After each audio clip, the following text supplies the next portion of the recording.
observations du gouvernement du Mali par rapport au rapport du secrétaire général.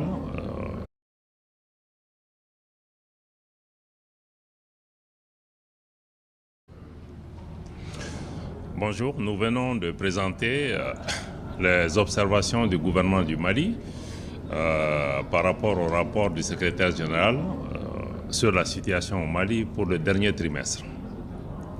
Nous voyons que par rapport à ce rapport, il y a un certain nombre de convergences.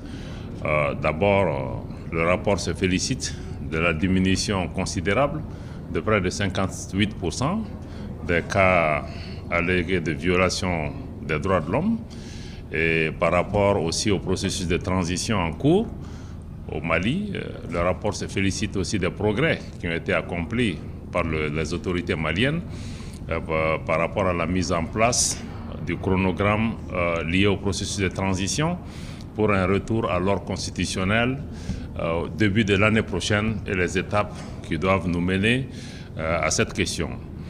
Naturellement, sur la question de la mise en œuvre de l'accord pour la paix et la réconciliation issue du processus d'Alger, nous avons réitéré encore une fois l'engagement du gouvernement du Mali par rapport à sa mise en œuvre, mais nous avons aussi détaillé les efforts, les initiatives et les actions qui ont été déployées par le gouvernement en rapport avec les autres parties signataires pour pouvoir avancer sur le processus du DDR, sur aussi l'ensemble des autres questions.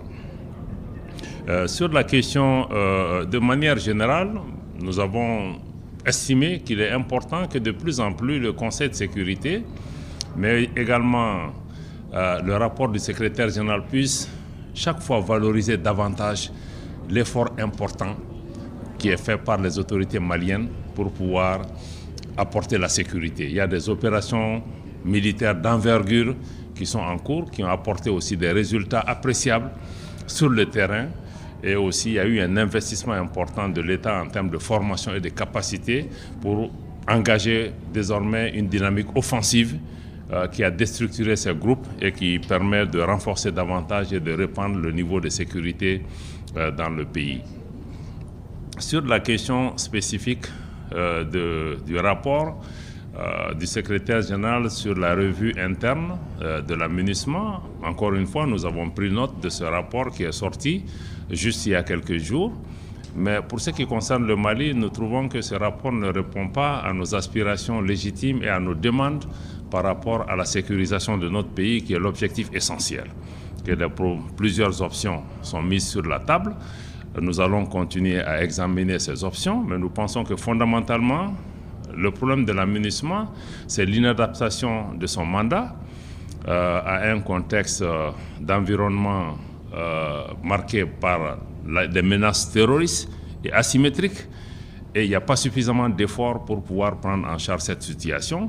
Et il est important que le travail de la mission soit davantage articulé avec les autorités maliennes par rapport à cela. Donc, nous pensons que ce qui est mis sur la table ne prend pas en charge la gravité de la situation sur le terrain et la nécessité de pouvoir travailler à l'inversé. Mais le gouvernement du Mali, naturellement, reste ouvert au dialogue pour continuer à travailler avec nos partenaires de la MINUSMA pour trouver la meilleure voie pour pouvoir avancer sur cette question. Voilà un peu en gros, en tout cas, ce qui est un peu ressorti. Dans les débats, nous avons tenu à rappeler, parce qu'il y a eu quelques commentaires par rapport à certains choix de partenaires de notre pays, notamment la Russie. Le Mali a été absolument clair en rappelant les principes clés qui ont été édictés par son Excellence le colonel Assimi Goïta, président de la transition, chef de l'État. Principes clés qui vont gouverner l'action publique au Mali, mais aussi nos rapports avec nos partenaires. Le premier point, c'est le respect de la souveraineté du Mali. Le deuxième point, c'est le respect des choix stratégiques et des choix de partenaires du Mali. Et le troisième, c'est la prise en compte des intérêts vitaux des populations maliennes dans toutes les décisions prises. Et nous avons indiqué que le Mali ne va pas continuer à se justifier par rapport au choix de ses partenaires.